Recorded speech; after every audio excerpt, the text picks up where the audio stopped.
Hey guys, and welcome back to Let's Play Minecraft Vox Populi, Episode 2. In this one, I'm joined by Zombiemold. Say hi, Zombie. Hey, yo. And he's going to help me show off the server. So, first, we're going to go see the export company. And is that in Valeria Beach? Yeah, which means we have to probably warp from here. Alright. /warp. Is it downtown? Yeah, we can start downtown. Alright, we're warping downtown. Do you not have sufficient funds? Oh, God. I was unprepared. Didn't prepare for this at all. Where's my carrot? Or where's my carrot? My money. Oh, 2 gold nuggets. We have 1 box. The generous zombie mold is helping me warp. I spent all my money on this Coliseum. Yeah, I know. Where'd you, did a lot of this, did you buy this quartz from other players? Or spawned it? You spawned it all, didn't you? What was here, I think Foxy, December, helped me change it over to quartz. Am I vanished right now? I think I'm vanished. I might need to stay that way, because otherwise my chat will be spammed with just Wade. People will be mobbing you. Yeah. Yeah. I'm invisible right now. We'll have to see how it goes. Alright, are you? So let's head over to the export company first. I don't see you at the moment. Really? Unless, here I am. You can see me. Oh, there you are. There's Zombie. Alright, following you.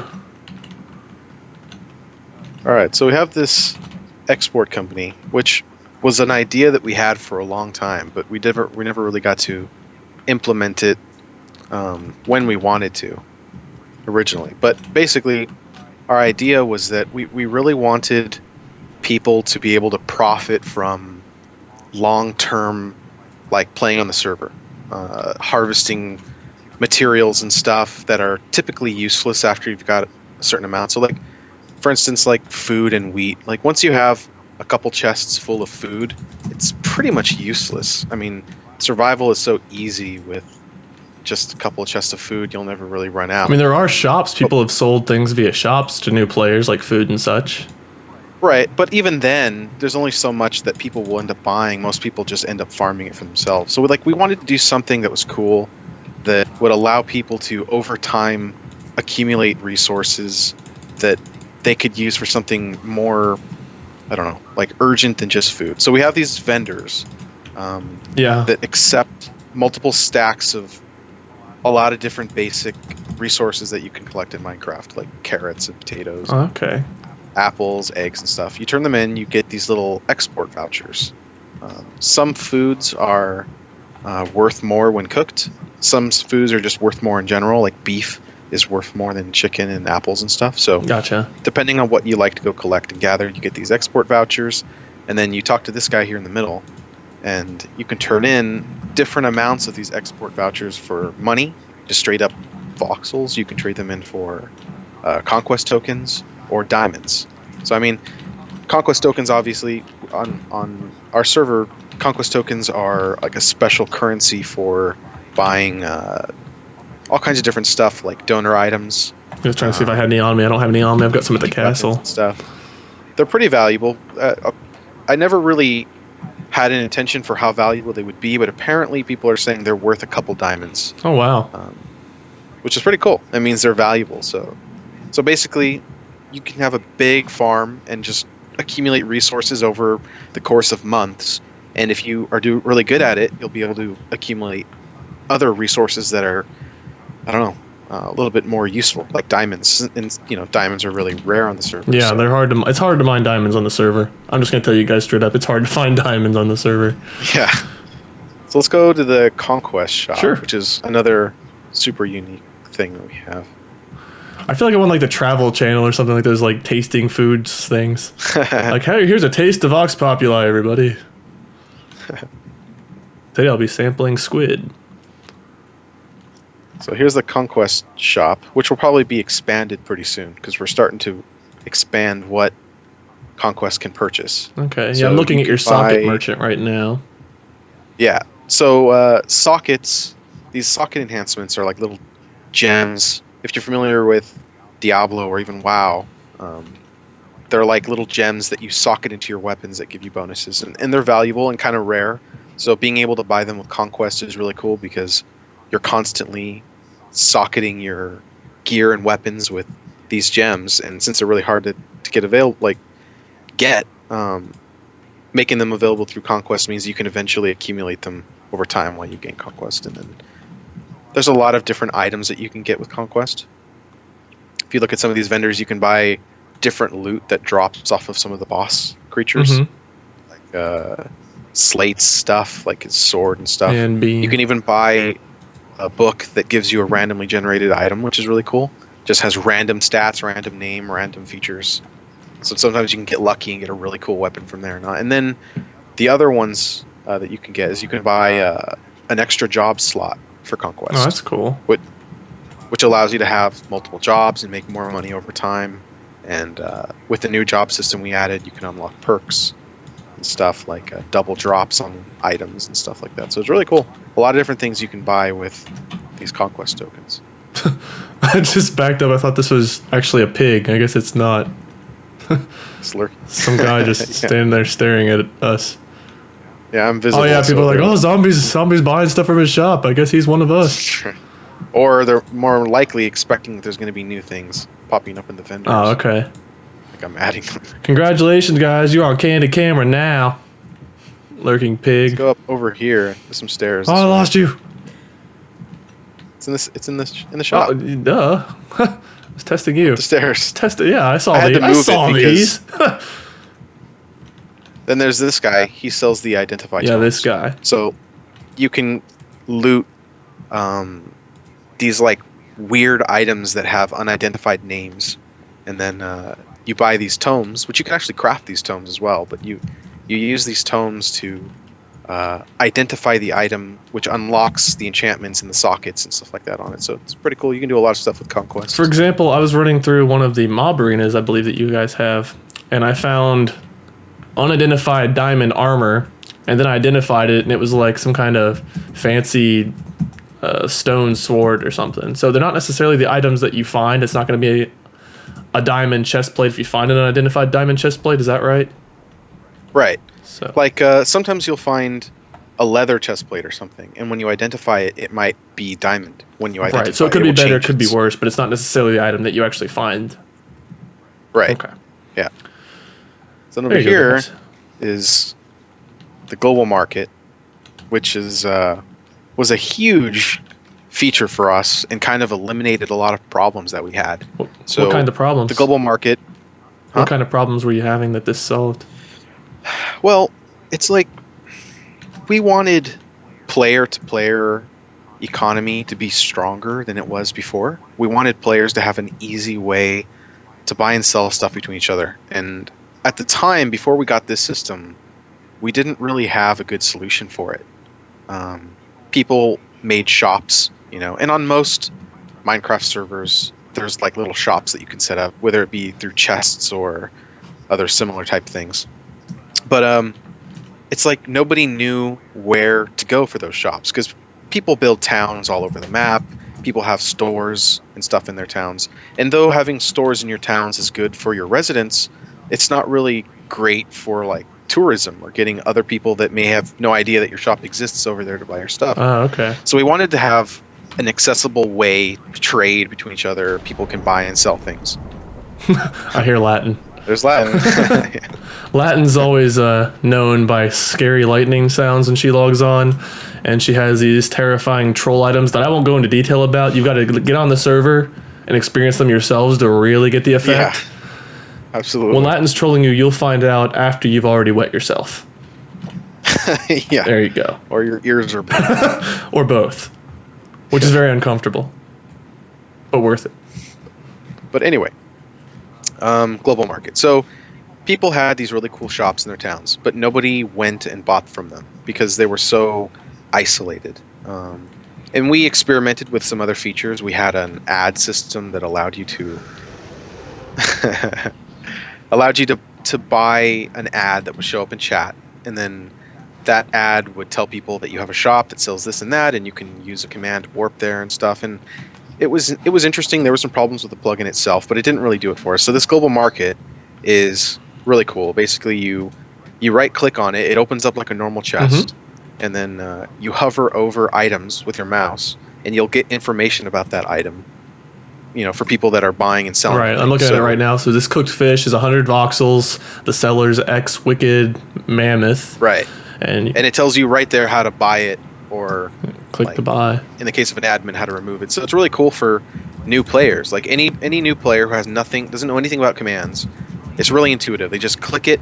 I think they click it one more time to confirm it, and then they buy it. So you can have a bunch of pages on the bottom right. If you click the page, you can page through all the different things that people are buying and selling, which is really cool. When we added this, the economy got like immensely boosted because people are able to sell their plundered loot and stuff with really just ease, and it was intuitive, and this is just great. I've always loved this system ever since we added it. Yeah, I just typed in, I didn't know there was a search feature, so I just typed in your search feature, typed in stone, and as you can see, there's different pages of stone I can flip through. If there's swords, there's all kinds of cool stuff in here. Yeah, it's great. So you can narrow it down and find specific items. That's really cool. It's global, so that means that in different locations where these global markets are, they'll have the exact same. No, I failed. I typed cancel into the chat. It just went to chat. No. Oh, now everybody knows you're there. I always screw it up. You guys know that. Yeah. Okay, only a few people saw me. Yeah, there's that. There's JPW. That we got Hi, JP. plugin. He has no idea I'm here. He has flowers coming out of his head. Okay, anyway, back to you, Zombie. Yeah. So let me see. Where else should we go? Let's go to the Elixirs over here, the Elixir shop. Sure. This is pretty interesting what we did here. So, like, we have dungeons that you can crawl through, and sometimes they're really difficult. We have the boss fights that happen every several hours, and those are also sometimes difficult. And dying on our server doesn't mean that you lose items, like, because we found that losing your items... Not in the arenas and servers, but during PvP out in the wilderness you do, right? No, not even then, not anymore. Oh, okay, you changed it then. Yeah, right now the only place that you lose items is in the Nether, I think. Screw the Nether. And possibly the end. Yeah, so those are supposed to be difficult and dangerous areas, so we left the drops on. But so you don't lose items, which is cool, but you still lose other things like your stats, some of your MCMMO stats, your RPG stats that you level and stuff like that. So we wanted to kind of make a cool way for you, if you're willing to spend money, because these are kind of expensive, you can buy these elixirs, which are hour-long potion effects typically, with the exception of the regeneration potion, which is 30 minutes. But they're really long potion effects that really help ease up the difficulty of some dungeons and boss fights if you've got the coin to get them. Right, so you got bountiful recovery, we've got strength, we've got speed, and fire resistance. You can use all of these in PvP, but considering how fast you can die in PvP, people don't tend to use them that much for PvP because they'll end up dying and they lose the buff, they lose the potion effect. So these do go away on death, but they're pretty cool because they allow people who really want to go hardcore into dungeons and stuff to have better longevity and not get crippled by the first wave of monsters and stuff. Makes sense. That's cool. That's pretty fun. I never really seen on any other servers before, even though it's really easy to do, actually. I've been on zombie servers since since there were 9 people on here. And that was like a busy day. That's whenever Markiplier Game and I used to first start playing here. And the server's growing in leaps and bounds. I mean, I don't even think if you hit tab, it doesn't even show a full list of people anymore, does it? That just shows no. I don't know, what is that? 1, 2, 3, 4, 5, 6, 7, 8, 9, 10, 11, 12, 13, 14, 15, 16, 17, 18, 19, 20.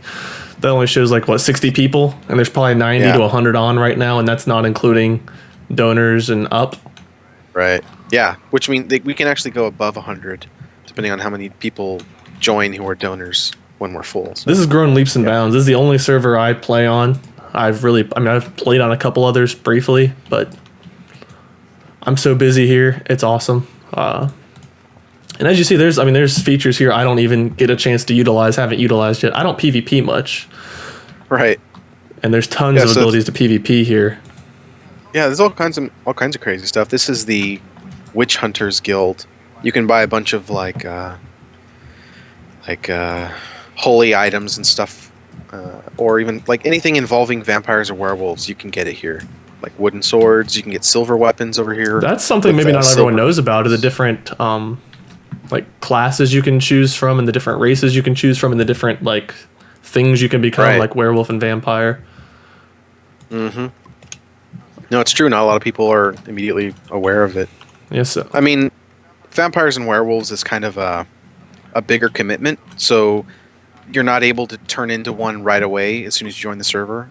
After you've played for 24 hours total playtime, then you'll be able to join them. Because a lot of people would join the server who are brand new, like even semi-new to Minecraft in general, and they'll be converted to a vampire, and they just can't stand burning in the sun and stuff, and start complaining about it. So we made it so that it's more of a substantial choice, and after you've kind of gotten acclimated to the server and stuff, then maybe you'll be able to make it. And just to clarify, that's not 24 hours like you join 12 o'clock today and then 12 o'clock tomorrow you can become a vampire. That's 24 hours of you actually playing on the server. So it might take you a week, it might take you a month.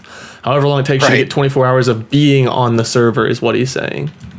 Right, yeah. There's a command that you can type that lets you see how long you've played. What's that? And you tabs. I think that is /played. 17 days. I was at 27 days. There must have been like a reset. Yeah, there was a couple of them a long time ago, and we never really got all the information back. Okay. But most people were okay with what they have now. Yeah, and we haven't lost any information for many months. It doesn't matter a whole lot to me. Some people it might more. Do you guys still have veteran? Yeah. Okay, so is that 30 days? Yeah, that's 30 days of playtime. So when you reach 30 days of playtime, you're considered a veteran, and there's some perks that go along with that. For some it's just bragging rights. Other ones it's just like how much time you've committed to this and how much you love it. And you're like, oh man, I can't believe I've already put days into this. Because Molly and I play on this server all the time, and we're getting back into playing even more frequently than we were for a little while there. But we started dating long distance, and this is kind of our way of hanging out and staying close. And we probably played 3 hours a day for months. And that's 3 hours is like, that's the low end estimate. Right. Yeah, it seems like even longer than that. Several occasions. Yeah, there was the night. I mean, Zombie and Latin are really awesome. They're interacting. They're always trying to improve the server. Whenever they get free time, they fly around, troll around, do their thing. I remember one night Molly and I were in the castle, and Zombie appeared and put on Mark's skin and was holding TNT, and I thought he was going to blow up the castle. Oh, that's totally right. thought it was Mark. That. I was like, "Hey, Mark, what are you doing here, man? Where'd you get that TNT, Mark?"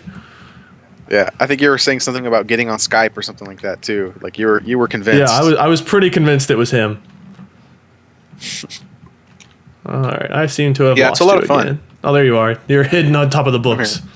Yeah, I mean we're passionate about the game, and like Minecraft is long-term Minecraft is not really well suited to playing with tons of people by default. Right. You know.